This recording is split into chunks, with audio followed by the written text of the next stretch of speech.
Welcome seekers of the truth to the Magical Services channel. So this is going to be a most supreme love horoscope for the general collective for the week that is between August 13th through August 23rd of this year of 2026. With that said, let's get into your horoscope. So the week unfolding from August 17th through August 23rd carries a love signature that is at once tender and testing, expensive yet bounded by a quiet gravity that asks every heart to examine what it truly wants versus what it has been willing to settle for. At the center of this romantic landscape stands Venus in her own sign of Libra, luminous and deliberate, moving from 10 to 16 degrees of the scales. She does not walk alone. She walks directly into the gaze of retrograde Saturn in Aries, and that opposition tightening to exactness midweek before slowly releasing becomes the defining axis around which all other love stories orbit. This is not a week of effortless romance. It is a week in which love demands a decision, a definition, a boundary spoken out loud. The collective heart is asked, will you commit to what is real, or will you retreat into the safety of wanting without choosing? Venus in Libra craves harmony, beauty, mutual recognition. Saturn in Aries, moving backward, drags the past forward, old wounds around selfhood, old fears of losing oneself inside partnership, old stories of not being enough or giving too much. The opposition between them does not destroy love, it refines it. Those who have been avoiding a necessary conversation about commitment, exclusivity, or the shape of their togetherness will find the universe gently but firmly closing the window of ambiguity. What has been floating in the realm of maybe crystallizes. What has been sustained by avoidance meets its limit. And yet, this is not cruelty.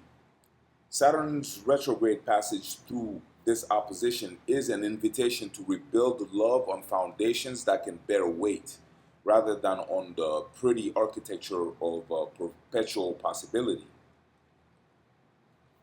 Mars in Cancer, moving slowly from 3 to 8 degrees, squares Venus throughout this entire passage.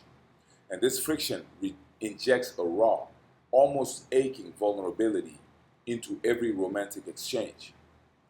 Mars is in fall here. Action feels indirect. Desire is wrapped in protective layers, and the impulse to reach for someone is tangled with the impulse to shield oneself. The square to Venus means that attraction does not arrive cleanly this week. It arrives complicated. Someone wants closeness but expresses it as criticism. Someone craves tenderness but shows up guarded. The longing for intimacy and the fear of being consumed by it wage a quiet civil war in the chest. For couples, this can manifest as small misunderstandings that carry disproportionate emotional charge. A tone of voice, a delayed reply, a gesture that lands differently than intended. For those seeking love, the Mars-Venus square creates encounters that feel magnetically charged, yet slightly out of reach. As if the very person who stirs you also triggers every defense you have built. The invitation is not to suppress the defensiveness, but to name it. Speak the fear underneath the irritation. The square resolves not through conquest, but through the courage to be soft in the exact moment every instinct says to armor up. Yet this is far from a bleak or a heavy week, because Venus simultaneously sextiles Jupiter and Leo, and that flowing aspect opens a counter-narrative of warmth, generosity, and genuine delight in another person. Jupiter and Leo wants love to be grand, expressive, and celebratory. The sextile to Venus means that even within the Saturnian pressure, there are moments of unguarded joy, a laugh that breaks tension, a gesture of affection that arrives unbidden, a shared experience that reminds two people why they chose each other. For singles, this sextile is a window of authentic charm. You are more visible, more magnetic, more willing to be seen in your fullness. Jupiter's conjunction with Mercury earlier in the week amplifies this further. Communication in love becomes eloquent, warm, slightly theatrical. People say that when people say what they mean with more color, more affection, more willingness to be generous with their words. If you have been waiting for the right moment to express admiration, to articulate what someone means to you, to send the message you have been drafting or deleting, this sextile is your permission.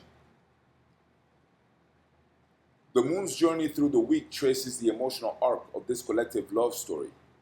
Beginning in Libra, conjunct Venus in the opening days, the heart is oriented toward partnership, toward the mirror of another person, toward the simple pleasure of being in a relationship or in relation. As the moon waxes into Scorpio, the emotional register deepens. Surface pleasantries no longer satisfy. There is a hunger for truth, for the unspoken, for the parts of love that exist in shadow. Jealousy, possessiveness, the fear of abandonment, the desire to be known completely. By the time the moon reaches Sagittarius, restlessness enters. The heart wants freedom within love, adventure, the sense that partnership is an expansion rather than a contraction. And as the moon enters Capricorn near the week's end, a sober, grounding tenderness settles over the collective emotional body. Love is not just a feeling. Love is showing up. Love is the structure you build around someone.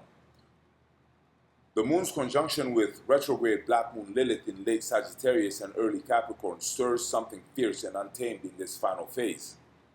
A refusal to perform a version of love that is not yours. A reclaiming of desire on your own terms. Mercury's steady advance through Leo, separating from Jupiter's conjunction and moving toward the Sun, keeps the channels of romantic communication open and expressive throughout. There is a desire to narrate love, to put it into language, to make the invisible visible through words. Conversations carry more weight than usual. A single sentence can shift the entire emotional architecture of a relationship. Choose your words with the awareness that they are landing in soil made sensitive by Saturn's pressure and Mars's vulnerability. As the Sun approaches the South Node in the final degree of Leo by week's end, a karmic undertone threads through all of this. Encounters may feel faded, familiar, as though you are meeting someone you have loved before in some other configuration of time. Old relational patterns surface for completion. This is not the week to begin something entirely unprecedented. It is the week to honor what is ending, to release a version of love that no longer fits, and to carry forward only what is essential. The North Node in Aquarius opposite whispers that the future of your heart lies in a love that allows you to remain fully yourself, unmerged, undiminished, free within the bond. Uranus sextile in Neptune adds a subtle current of spiritual awakening to romantic experience. Sudden insights about what you truly need. An unexpected encounter that feels like a remembering. A dream that reorganizes your understanding of intimacy. And Uranus trine Pluto, steady in the background, ensures that whatever transformations occur in the realm of love this week are not superficial. They restructure something foundational. What shifts now shifts permanently. This is a week for brave love, not reckless love, not performative love. The kind that looks at Saturn across the axis and says, I choose this, I choose you, I choose us, knowing what it costs, knowing what it asks, and choosing it anyway. So that is what I had for you today, collective. I hope you enjoyed it. If you did, please feel free to like this video or comment this video or share this video or hype this video or subscribe to our channel if you haven't already. Or hype our channel by letting your friends and acquaintances who might benefit from it know about it. All those acts would be great and greatly appreciated.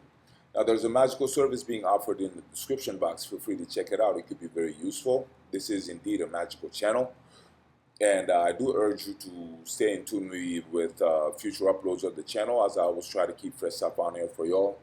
All sign readings, sign-specific readings, longs and shorts, divinations, and astrology readings, and whatever else you would like to see if feasible.